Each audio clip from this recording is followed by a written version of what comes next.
ورحمة الله وبركاته.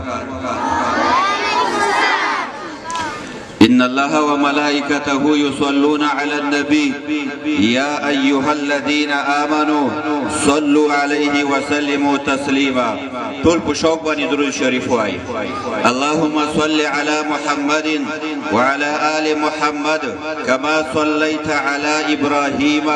وعلى آل إبراهيم إنك حميد مجيد. محترم زمون دی غونډې هدف او تاسې ته دغه ستړیا درکول د دې ګولالیو ماشومانو تشویقول. یا ساتئ دې غونډې هدف دوه شیان: یو د دې وړو ګولالیو ځوانانو شاګردانو تشویقول چې نورم د خپل تعلیم ته مکتب ته مدرسې ته تشویق شي، او دویم د خپلو محترمو معززو سپینګیرو نه هیله کول چې محترمو د خپلو ګلالیو ځوانانو په خپلو ګلالیو بچو تعلیم ته متوجه کوي، پوښتنه یې وکړي، حق یې ادا کوي، لکه څنګه چې مخکې محترم سخي جان صاحب وویل. لنډې خبرې کوم. اول د ټولو محترمو او عزتمندو سپینګیرو نه او محترم د بدلون ښوونیز مرکز مؤسس صاحب نه او محترمه مجاهدینو ملګرو نه او دغه ښایسته او ګلالي ځوانانو نه د زړه له کومې هرکلی وایم. د تاسې راتلل د مونږ په لیمو ورونو دا د تاسې برکت ته دغه لږ وخت مو راکړو چې د مونږ غونډه منوره شوه. زه دومره وایم چې خدای جل جلاله دې د تاسې دغه راتلل په هغه عظیم دربار کې قبول وګرځوي او د دې اجر او بدله دې رب العالمین په هغه ځای کې درکړي چې انسان ډېر زیات محتاج. دویم نمبر کې زه د الکلیم خصوصي ښوونځي نه دویم وار چې دا دویم فراغت غونډه ده چې دغه لیسه الحمدلله د افغانستان او د خوست میشتو ته فارغین ورکړي. ورونو که د مونږ فارغین اگر که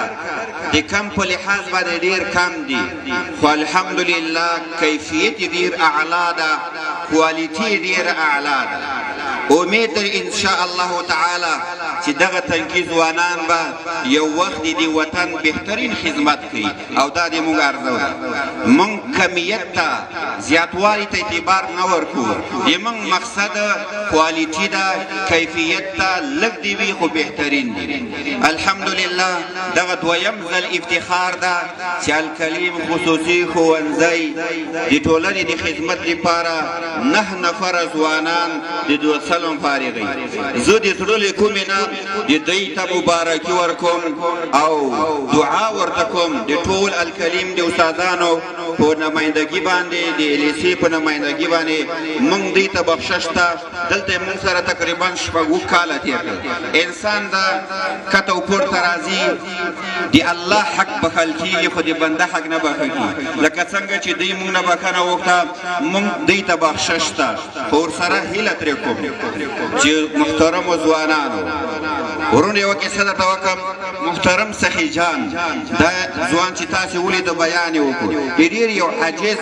پاک مسلمان سړی زوی ده. علم دا په مالداري پورې نه ده، علم په غریبي پورې نه ده، دا د خدای داد ده او سعی د کوشش ده. ډېر غریب سړی خو الحمدلله دا څوم کال ده چې زوی په دې مکتب کې الکلیم خصوصي ښوونځي کې عمومي اول نمره راځي. دا د افتخار ځای ده. انشاء الله تعالی قرآن عظیم شان وایي الله تعالی قدرت داره مړو نه ژوندي پیدا کوي، ژوندي نه مړي پیدا کوي. د داسې یو عاجز نه چې الف ب باندې نه ده خبر، دومره د لوړ استعداد زوی پیدا کړی، دا د خپل قدرتونه دي. خو بیا د مبارکي سره دوی نه هیله کوم چې ورونو دلته اوس د علم سمندر ته تاسې ورکوشوئ. اصلي علم مخکې ده، اوس به پوهنتونونه وایي. شا تک مه کوئ، مخکې لاړ شئ. انشاء الله تعالی دغه ولس دغه ټولنه تاسو ته ضرورت لري او پلارانو دې هیله کوم چې محترمو پلارانو لکه څنګه چې 12 پورې تاسو راولسول د تاسو تشویق وو د تاسو همکاري وو د تاسو دعاګانې او برکات وو مخکې هم تشویق کوي چې الله رب العالمین دې ولس لپاره بهترین خدمتګاران او دریم نمبر کې د الکلیم خصوصي ښوونځي د محترم اداري سټاف محترم نوجوان مدیر محمد بلال صاحب نه او محترم سر معلم صاحب نه محترم استادان نه څوک چې دلته موږ سره خدمت کوي خاص کر محترم چوکیدار چې موږ دا خادم چې موږ دا موږ د سترګو تور حبیب الرحمن دا موږ څه بدل ورکو خودم روایو چورونو الله دې بدل په دنیا کې هم درکې په آخرت کې دې هم در ان شاء الله تعالی د پروګرام شیبه تیر شوي اخیری مقصد د پاره چې موږ راجب یو انعامات دي هغه وکړو ورونو اول کې زه ته ټول کامیاب دي الحمدلله زه په خپل شاګردانو باندې افتخار کوم چیرته چې لاړ شي د الکلیم خصوصي ښوونځي سترګې نه دي ټیټه کړې بشمیره نمونې دي یو ته ضرورت نشته خو بیا هم دا د دنیا دستور ده چې کله دوه پهلوانان په تیږه سره ورشي یو به خامخا څه ملي یو به میدان ګټي امتحان اخیستل شوی ښه شفاف امتحان ښه سخت امتحان دلته ښه علما شته ډاکټران انجینران بیا د هغه نه بعد موږ پرچې ورکړي دي هر شاګرد چې څومره اعتراض کړی دا د 4-5 ورځې دلته موږ خپل خدمت کړی هغه نه بعد پرچې کور ته وړي دي پلارانو تاسې به خبرې که نه محترم څخه جان درته ویلې دا د مونږ ایجاد ده چې مونږ د مکتب د امتحان پرچې دوی ته ورکو شاګرد ته وګوره استاد خو به غلطي نه کړي قصدن یا سهون بیا یې کور ته ووسو پلار ته ووسه ورور ته ووسه خو دا د دې دپاره چې پلاره ته دا د زوی پرچې وګوره کوم ځای غلط کړی ولې غلطي کړې ده تا ورته مطالعې ته نه تشویق کړی د خواري نه ده کړې سخت امتحان ده د ورونو دام درته وایم پرچې مونږ کورو ته ورلېږلې وي بیا یې کوای شي هر سړی د خپل زوی وراره پوښتنه وکړي او دلته راشي اخر کې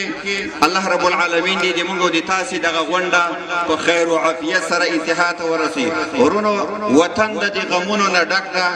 دنیا ټوله د غمونو نه ډکه ده که یو طرف ته خوشحالۍ دي خو بل طرف ته غمونه دي خیر مونږ تاسې مسلمانان یو که ژوند هم وي د خوشحالۍ ده که مرګ هم ان شاء الله د الله د پیغمبر محمد مصطفی امتیان خدای به جنت راکړي خدای دې د چا هغه دنیا نه خرابي نن د مونږ د خوشحالۍ د ډېر خوشحاله وو چې نن د مونږ د فراغت غونډه ده بل طرف ته د وطن د دښمنانو د دین د دښمنانو د لاسه د مونږ یو درون ډېر قدرمن مجاهد پرور شخصیت الحاج محترم خلیل الرحمن حقانی صاحب په شهادت رسیدلی و پرون باندې ان شاء الله اوس 2:30 بجې په سپیرې ولسوالۍ کې جنازه ده موږ د ټولو په نمایندګۍ کې دوی سره په دې غم کې شریک ځانونه بولو او د الله نه سوال کوو چې خدایه لکه څنګه دی چې اسلامي نظام امن خوشحالي په دې وطن باندې ولوراو نور هم دغه بهترین امن ولوري او دغه د دین او د وطن دښمنان خدایه چې موږ نه پرېږدي موږ خو د دوی په تکتیکونو باندې چلونو باندې نه پوهېږو خو موږ دومره وایو چې خدایه دغه ظالمان تاسې ته سپارو ته دې دغه معامله وکړې نور د موږ دغه د وطن ګلان د موږ د وطن دغه میندې د موږ د وطن د بچیان مه یتیمان کوه الله دې ټولو شهیدانو ته درجات عالیه ورکړي ورسو ته د الله رب العالمین صبر جمیل ورکړي او د تاسو د موږ دغه غونډه دی الله رب العالمین په خپل دربار کې قبول وګرځي یو ځل بیا ټولو ته د زړه له کومې نه هرکلی وایم تاسې راتلل د موږ کلمو باندې شاعر وایي دا خو دا هدیره ده دا د ستړو ځای ده دلته شاهان هم قافلې هروي وصلى الله تعالى على خير خلقه محمد وآله وصحبه أجمعين